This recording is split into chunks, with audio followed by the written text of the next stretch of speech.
नमस्कार, मैं हूं आपके साथ हिमानी नैथानी। आप सभी का स्वागत है रिपब्लिक के डिजिटल प्लेटफॉर्म पर। और आज इस प्लेटफॉर्म के जरिए हम बात करने वाले हैं कई कारोबारों से जुड़ा अडानी ग्रुप। इस ग्रुप का नाम आप सभी ने सुना होगा। अब पूरी तरह से हिंडनबर्ग के प्रभाव में उसके प्रभाव से बाहर आ गया है ये ग्रुप। इस ग्रुप ने एक सप्ताह के भीतर 1.2 अरब डॉलर का कॉपर प्लांट खोला है। ओडिशा में जो बंदरगाह है वो खरीदी है और सीमेंट कंपनी में हिस्सेदारी को बढ़ाया है। इसके साथ ही प्रतिद्वंदी माने जाने वाले मुकेश अंबानी की रिलायंस इंडस्ट्रीज के साथ गठजोड़ भी किया है। इस ग्रुप ने पिछले एक सप्ताह में अगर देखें तो शेयर बाजार को सूचना दी और प्रेस रिलीज के माध्यम से अपने मुख्य बंदरगाह कारोबार में विस्तार और निवेश, धातु रिफाइनिंग में विविधीकरण, 2 साल पुराने सीमेंट सेक्टर में पूंजी डाले जाने और अपनी सौर परियोजना के चालू होने के मामले में लगातार हो रही जो प्रगति है उसकी घोषणा की है। आपको बता दूं कि इसकी शुरुआत 26 मार्च को अडानी पोर्ट्स के गोपालपुर पोर्ट में 3,350 करोड़ रुपए पर 95% हिस्सेदारी हासिल करने की घोषणा के साथ हुई है और इससे उसके नियंत्रण में जो बंदरगाह हैं उनकी संख्या अब 15 हो गई है। यह देश में किसी भी निजी कंपनी के पास बंदरगाहों की सर्वाधिक संख्या है। जी हां, और इसके बाद ग्रुप की प्रमुख कंपनी अडानी एंटरप्राइजेस ने 28 मार्च को गुजरात के मुंद्रा में एक ही स्थान पर दुनिया के सबसे बड़े कॉपर मैन्युफैक्चरिंग प्लांट के पहले चरण की घोषणा की और ये ग्रुप के मेटल रिफाइनिंग के सेक्टर में प्रवेश को बताता है। देश में तेजी से बढ़ रहा जो तांबे का उत्पादन है उसको बताता है। कुल 1.2 अरब डॉलर के प्लांट ने भारत को चीन और अन्य देशों में शामिल होने में मदद की है। ये देश तेजी से तांबे का उत्पादन बढ़ा रहे हैं। ये कोयला जैसे जो जीवाश्म ईंधन हैं उनके कम उपयोग के लिहाज से महत्वपूर्ण मेटल है।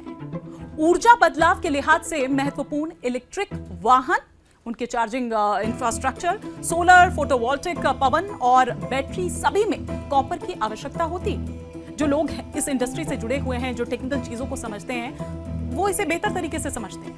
उसी दिन ग्रुप के प्रमोटर गौतम अडानी और उनके परिवार ने देश की दूसरी सबसे बड़ी सीमेंट कंपनी अंबुजा सीमेंट्स, जी हाँ, इसका नाम भी आपने सुना होगा, घरों घरों में किस तरीके से जो वो एड्स आते हैं उनके जरिए, ये आपके लिए कोई नया नाम नहीं है। तो अंबुजा सीमेंट्स में हिस्सेदारी को बढ़ाकर 66.7% करने के लिए 6,661 करोड़ रुपए के निवेश की घोषणा की और एक दिन बाद ग्रुप की नवीकरणीय ऊर्जा इकाई अडानी ग्रीन एनर्जी लिमिटेड ने गुजरात के खावड़ा में अपनी 775 मेगावाट की सौर ऊर्जा जो परियोजनाएं हैं उनको शुरू करने की घोषणा की।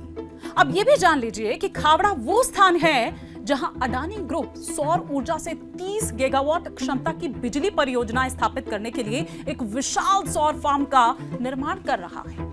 यह ग्रुप की 2030 तक 45 गीगावाट क्षमता का लक्ष्य हासिल करने की योजना का हिस्सा है। 28 मार्च को ही अडानी और उनके प्रतिद्वंदी माने जाने वाले उद्योगपति मुकेश अंबानी ने पहली बार गठजोड़ करने की घोषणा की है और इसके तहत रिलायंस इंडस्ट्रीज ने अडानी पावर की मध्य प्रदेश बिजली परियोजना जो है उसमें 50 करोड़ रुपए में 26% हिस्सेदारी खरीदी और प्लांट की 500 मेगावाट बिजली का स्वयं उपयोग करने के लिए एक समझौते पर हस्ताक्षर किए। इससे साफ जाहिर है कि अडानी ग्रुप फिर से विस्तार की राह पर चलने लगा है और जो विश्लेषक हैं, एक्सपर्ट्स हैं, उनका यह कहना है कि पिछले एक सप्ताह में की गई घोषणाएं इस बात का संकेत है कि अडानी फिर से विस्तार की राह पर है। हिंडनबर्ग रिसर्च के समूह के खिलाफ रिपोर्ट आने के 14 महीने के बाद अडानी ने बड़े स्तर पर विस्तार की घोषणा की है। इस रिपोर्ट में समूह पर खुलेआम शेयर्स में हेराफेरी, बही खाते में हेराफेरी का आरोप लगाया गया था। इससे अडानी ग्रुप की कंपनी के जो शेयर्स हैं उनमें भारी गिरावट आई थी और बाजार मूल्यांकन में एक समय में करीब 150 अरब डॉलर का नुकसान तक हो गया था। हालांकि अडानी ग्रुप ने हिंडनबर्ग की रिपोर्ट को सिरे से खारिज करते हुए इसे पूरी तरह से आधारहीन बताया। कंपनी मैनेजमेंट ने हाल में निवेशकों को सूचना दी और कहा कि समूह ने अपने बुनियादी ढांचे के कारोबार के विस्तार के लिए अगले दशक में 7 लाख करोड़ रुपए की पूंजीगत व्यय की योजना बनाई है। तो ये वो जानकारी थी जो आपसे साझा करनी जरूरी थी। बाकी देश और दुनिया की खबरों के लिए आप देखते रहिए रिपब्लिक मीडिया।